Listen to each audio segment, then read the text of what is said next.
Assalamualaikum warahmatullahi wabarakatuh. Alhamdulillahirrahmanirrahim. Puji dan syukur kehadirat Allah Subhanahu wa Ta'ala, yang mana pada hari ini kita masih dipertemukan pada mata kuliah Sosiologi Olahraga. Nah, adapun pada hari ini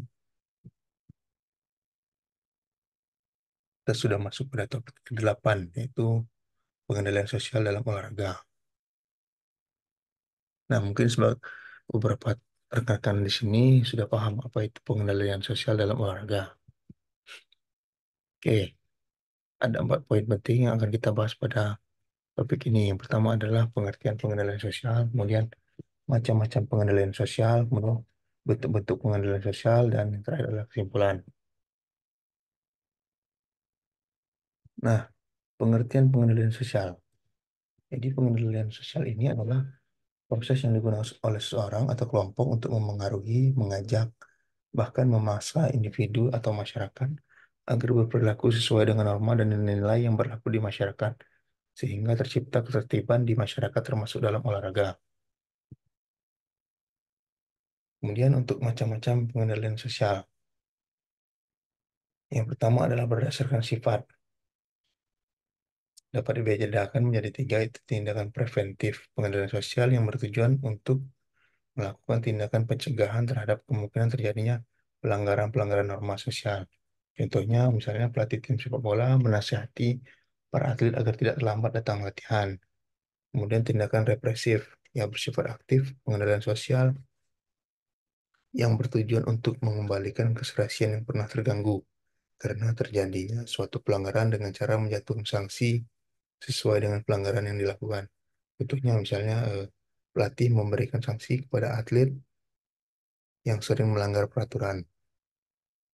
Yang terakhir adalah tindakan kuratif. Nah, untuk tindakan kuratif ini merupakan pengendalian sosial yang bersifat kuratif. Maksudnya adalah pengendalian sosial yang dilakukan pada saat terjadi penyimpangan sosial. Contohnya, seorang pelatih menegur dan menasihati atletnya karena berperilaku tidak baik saat bermain. Nah, tujuannya untuk memberi penyadaran kepada perilaku dan memberikan efek jerah. Selanjutnya adalah berdasarkan cara atau kelakuan pengendalian sosial. Ya, tentunya berdasarkan cara atau kelakuan pengendalian sosial ini dilakukan melalui pendekatan-pendekatan, misalnya tindakan persuasif ya. Nah, contohnya adalah pengendalian sosial melalui lisan, yaitu dengan mengajak orang menaati nilai dan norma dengan berbicara langsung menggunakan bahasa lisan. Sedangkan pengendalian secara simboliknya dapat menggunakan tulisan, misalnya dalam bentuk spanduk ataupun iklan. Kemudian itu berdasarkan pelaku pengendalian sosial, yaitu terbagi menjadi 4 ya, pengendalian pribadi,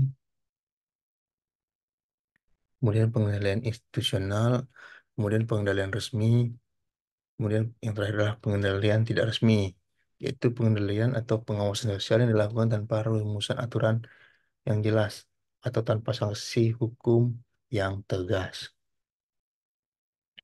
Nah, bentuk-bentuk pengendalian sosial itu ada 5. Yang pertama adalah teguran, yang kedua adalah sanksi, kemudian yang ketiga adalah pendidikan, yang keempat adalah agama, dan terakhir adalah kekerasan.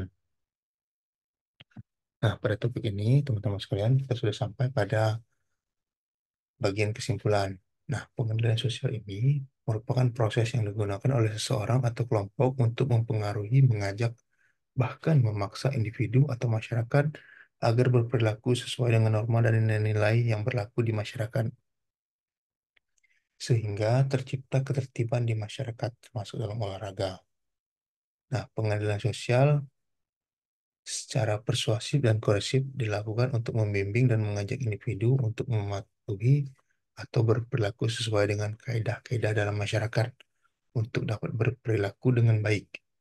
Nah, bentuk-bentuk pengendalian sosial dapat dilakukan dengan beberapa cara, yaitu melalui teguran, sanksi, pendidikan, dan agama kekerasan.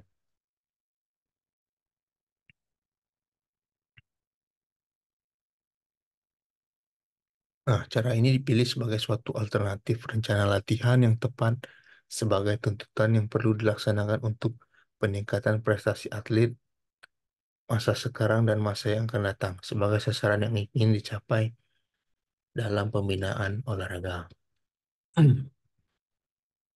Nah, itulah tadi teman-teman pembahasan kita pada topik ini. Nah, saya rasa cukup untuk hari ini ya teman-teman sekalian. Saya akhiri, terima kasih. Assalamualaikum warahmatullahi wabarakatuh.